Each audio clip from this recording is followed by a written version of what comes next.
Hi, ಎಲ್ಲರಿಗೆ ನಮಸ್ಕಾರ. ಮತ್ತು ಎಲ್ಲರೂ ಎದ್ರ, ಏನು ಮಾಡಿದ್ರಿ? ಚಹಾ ಕುಡಿದ್ರಾ? ನಾನು ಚಹಾ ಇಡಬೇಕಷ್ಟೇ. ಈಗ ಚಹಾ ತಿಂಡಿ ಅನ್ನಕ್ಕೆ ಎಲ್ಲ ರೆಡಿ ಮಾಡಬೇಕು. ನಮಗೆ ಯಾವಾಗಲೂ ಅನ್ನ ಎಲ್ಲ ಬೆಳಿಗ್ಗೆನೇ ರೆಡಿ ಮಾಡೋದು. ಅನ್ನ ಆಮೇಲೆ ಸಾರು ಎಲ್ಲ ಬೆಳಿಗ್ಗೆನೇ ರೆಡಿ ಮಾಡೋದು. ಯಾಕಂದರೆ ನಮ್ಮ ಯಜಮಾನರು ಯಾವಾಗಲೂ ಅನ್ನ ಹಿಡ್ಕೊಂಡೇ ಹೋಗೋದು, ಅಂದರೆ ಟಿಫಿನ್ ಇಟ್ಕೊಂಡು ಹೋಗ್ತಾರೆ. ಹಾಗಾಗಿ ನನಗೆ ಅಡುಗೆ ಎಲ್ಲ ಬೆಳಿಗ್ಗೆನೇ ಆಗಬೇಕಾಗ್ತದೆ. ಹಾಗೆ ನಾನು ಯಾವಾಗಲೂ ಬೆಳಿಗ್ಗೆನೇ ಅನ್ನ ಮಾಡೋದು. ಈಗ ಅನ್ನ ಮಾಡುವ, ಅನ್ನ ಸಾರು ತಿಂಡಿ ಎಲ್ಲ ಮಾಡುವ. ಈಗ ನಾವು ಇದು ಅಕ್ಕಿನ ರುಬ್ಬಿಕೊಂಡಿದ್ದೇವೆ. ಇದು ಅಕ್ಕಿ ಯಾವುದು ಗೊತ್ತುಂಟಾ? ಕುಚ್ಚಲಕ್ಕಿ, ಅಂದರೆ ರೇಷನ್ ಅಕ್ಕಿದು, ಅಂದರೆ ಬೆಳ್ತಿಗೆ ಅಕ್ಕಿ ಅಲ್ಲ. ನಮ್ಮ ಊರಾಚೆ ಕುಚ್ಚಲಕ್ಕಿ ಒಂದು, ಬೆಳ್ತಿಗೆ ಅಕ್ಕಿ ಒಂದು ಬರ್ತದೆ. ಹಾಗೆ ಇದು ಕುಚ್ಚಲಕ್ಕಿನ ಹಾಕ್ಕೊಂಡಿದ್ದೇನೆ ನಾನು. ಈಗ ಇದನ್ನು ಕಡುಬು ಮಾಡ್ತೇವಲ್ಲ, ಅದೇ ಹದಕ್ಕೆ ಕಡಿದು ಈಗ ಇದನ್ನು ಗಟ್ಟಿ ಮಾಡಿಕೊಳ್ಬೇಕು. ಗಟ್ಟಿ ಮಾಡಿಕೊಳ್ಳುವ.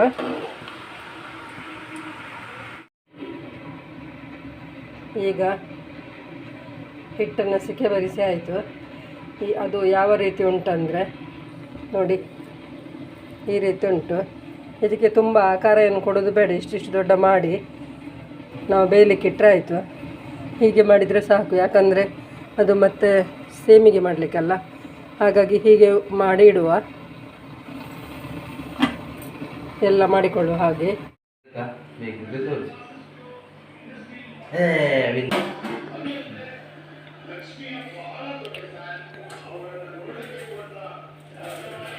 ಕೊಡ್ತಿದ್ಯಾ? ನೋಡಿ, ನಮ್ಮ ಒಂದು ಶಾವಿಗೆದ್ದು ಒಂದು ಡ್ರೈವರ್ ಇದ್ದಾರೆ ನೋಡಿ, ಎಷ್ಟು ಓದ್ತಾರೆ, ಹೇಗೆ ಮಾಡ್ತಾರೆ.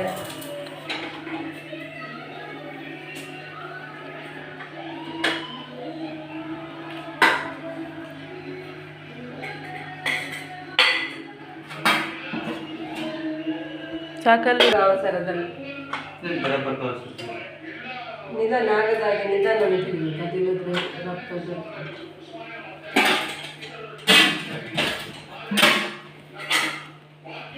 ಕೊಟ್ಟಿದ್ಯಾ? ಶಾವಿಗೆ ಮಾಡುವಾಗ ಯಾವುದು ಕಡುಬಿಗೆ ಮುಚ್ಚಿಡಬೇಕು, ಯಾಕಂದರೆ ಅದು ತಣ್ಣಗಾಗ್ತದೆ. ಹಾಗಾಗಿ ಅದನ್ನು ಮುಚ್ಚಿಡಬೇಕಾಗ್ತದೆ. ಹೀಗೆ ರೇಷನ್ ಅಕ್ಕಿಯಲ್ಲಿ ಇದು ಎಂತ ಶಾವಿಗೆ ಮಾಡಿಕೊಂಡಿದ್ದೇನೆ. ತುಂಬ ಚೆನ್ನಾಗಿ ಬಂದಿದೆ ನೋಡಿ, ಹೇಗೆ ಬಂದಿದೆ. ಬಿಡಿ ಬಿಡಿ ಬಿಡಿ ಬಿಡಿಯಾಗಿ ಉಂಟು. ಇದು ಸ್ವಲ್ಪ ಬಿಸಿಯಾಗಿ ಹೀಗೆ ಉಂಟು, ತಣ್ಣಗಾದರೆ ಮತ್ತೆ ಕೂಡ ಚೆಂದ ಆಗ್ತದೆ.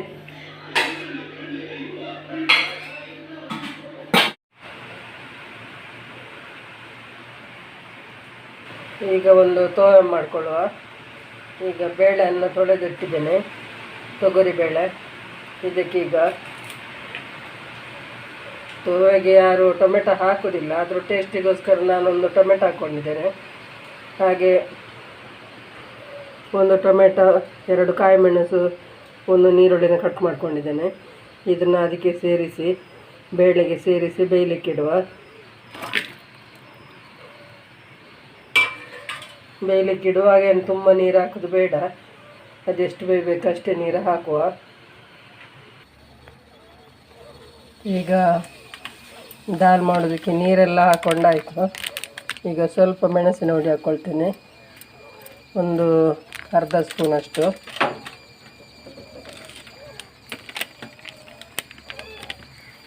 ಸ್ವಲ್ಪ ಸಾಂಬಾರು ಹುಡಿ ಹಾಕ್ಕೊಳ್ತೇನೆ, ಅದು ಕೂಡ ಅಷ್ಟೇ, ಒಂದು ಅರ್ಧ ಸ್ಪೂನಷ್ಟು.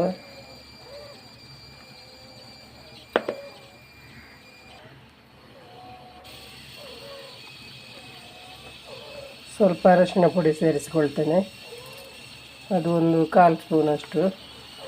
ಈಗ ಇದನ್ನು ಮುಚ್ಚಳ ಮುಚ್ಚಿ ಬೇಯಲಿಕ್ಕಿಡು. ಉಪ್ಪು ಕೊನೆಗೆ ಹಾಕುವ, ಬೆಂದಾದಮೇಲೆ.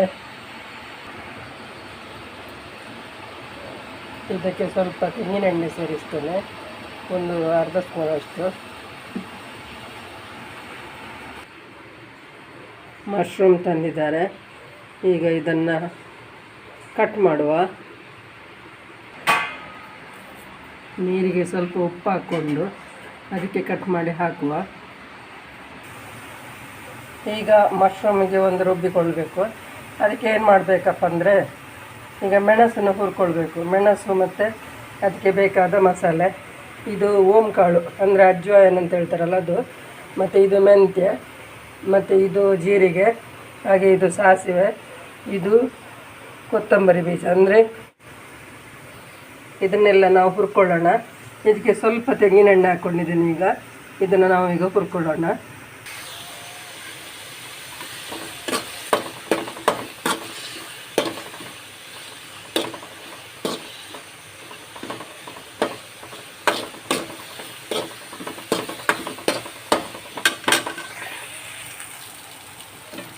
ಈಗ ಎಲ್ಲ ಮಸಾಲನ್ನು ಒಟ್ಟಿಗೆ ಸೇರಿಸ್ಕೊಳ್ಳೋಣ.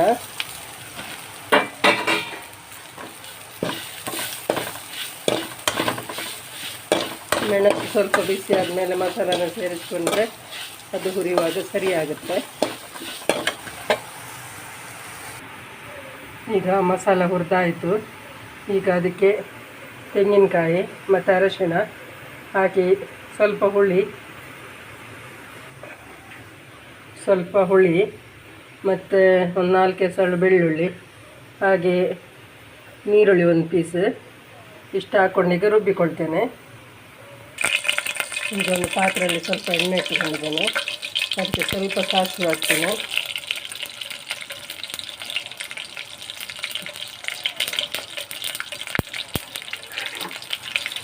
ಈಗ ನಾವು ಕಟ್ ಮಾಡ್ಕೊಂಡಂಥ ಟೊಮೆಟೊ, ಹಾಗೆ ನೀರುಳ್ಳಿ, ಕಾಳುಮೆಣಸು, ಹಾಗೆ ಶುಂಠಿ ಬೆಳ್ಳುಳ್ಳಿ ಪೇಸ್ಟ್ ಇದನ್ನು ಅದಕ್ಕೆ ಹಾಕ್ತೇನೆ.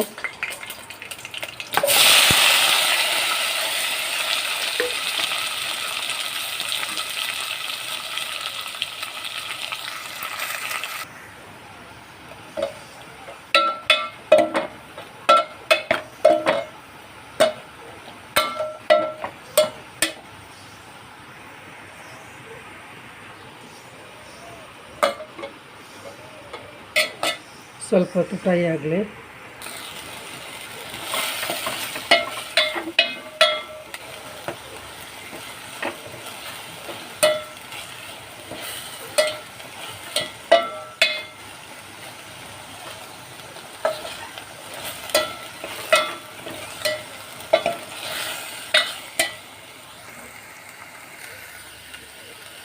ಈಗ ಇದಕ್ಕೆ ಉಪ್ಪು ಹಾಕೊಳ್ಳುವ.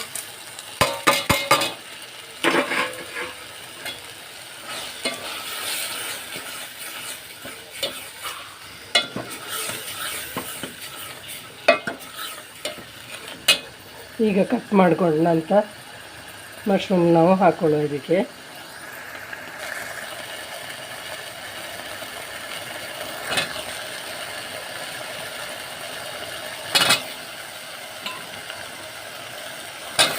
ಇದನ್ನು ಹಾಕಿ ಮಿಕ್ಸ್ ಮಾಡ್ಕೊಳ್ಬೇಕೆಲ್ಲ.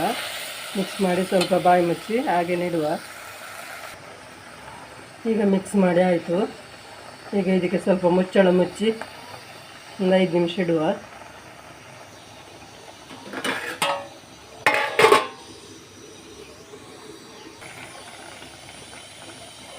ನೋಡಿ, ಈಗ ಇದಕ್ಕೆ ನಾವು ಮಸಾಲ ಸೇರಿಸ್ಕೊಳ್ಬೇಕು. ಇಷ್ಟಾದರೆ ಸಾಕು. ನಾವೇನು ನೀರು ಹಾಕ್ಕೊಳ್ಳಿಲ್ಲ ಇದಕ್ಕೆ, ಅದರಷ್ಟಕ್ಕೆ ಹೀಗೆ ನೀರು ಹಾಕ್ತದಲ್ಲ. ಈಗ ನಾವು ಮಸಾಲ ಸೇರಿಸ್ಕೊಳ್ಳುವ. ರುಬ್ಬಿದಂಥ ಖಾರನ್ನು ಸೇರಿಸ್ಕೊಂಡಿದ್ದೇವೆ, ರುಬ್ಬಿದ್ದು.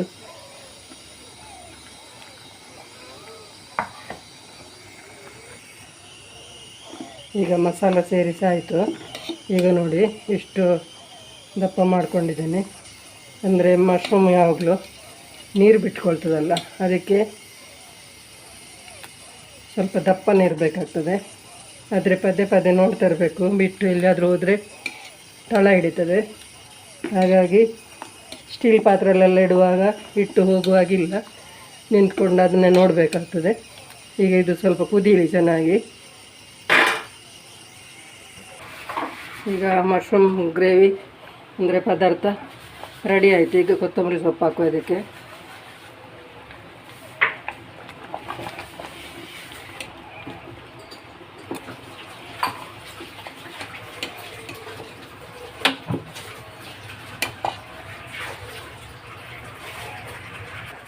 ಈಗ ತೋವೆ ಕುದಿಲಿಕ್ಕೆ ಶುರುವಾಯಿತು. ಇಷ್ಟೊತ್ತಿಗೆ ಈಗ ಸ್ವಲ್ಪ ಕೊತ್ತಂಬರಿ ಸೊಪ್ಪು ಹಾಕ್ಕೊಳ್ತೇನೆ.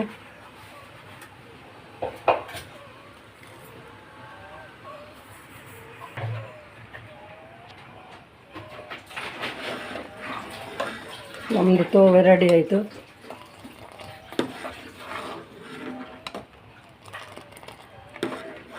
ಬರೀ ಹಳದಿ ಕಲರ್ ಬರಬೇಕು ಅಂತಿದ್ದರೆ ಮೆಣಸಿನ ಪುಡಿ ಮತ್ತು ಸಾಂಬಾರು ಪುಡಿ ಹಾಕಲಿಕ್ಕಿಲ್ಲ.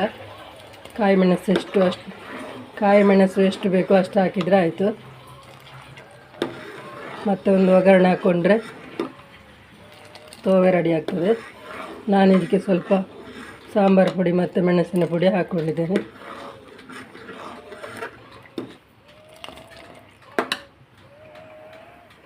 ಈಗ ಇದಕ್ಕೊಂದು ಒಗ್ಗರಣೆ ಹಾಕ್ಕೊಳ್ಳುವ.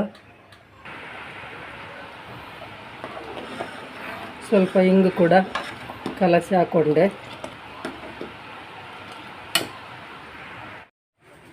ವಿಡಿಯೋ ನೋಡಿದ್ರೆ ಇಷ್ಟ ಆಯಿತಾ? ಇಷ್ಟ ಆದರೆ ಲೈಕ್ ಮಾಡಿ, ಶೇರ್ ಮಾಡಿ, ಕಮೆಂಟ್ ಮಾಡಿ. ಯಾರು ವಿಜಯ ಬೆದ್ರಿಗೆ ಸಬ್ಸ್ಕ್ರೈಬ್ ಮಾಡಲಿಲ್ಲ ಅವ್ರು ಸಬ್ಸ್ಕ್ರೈಬ್ ಮಾಡಿ.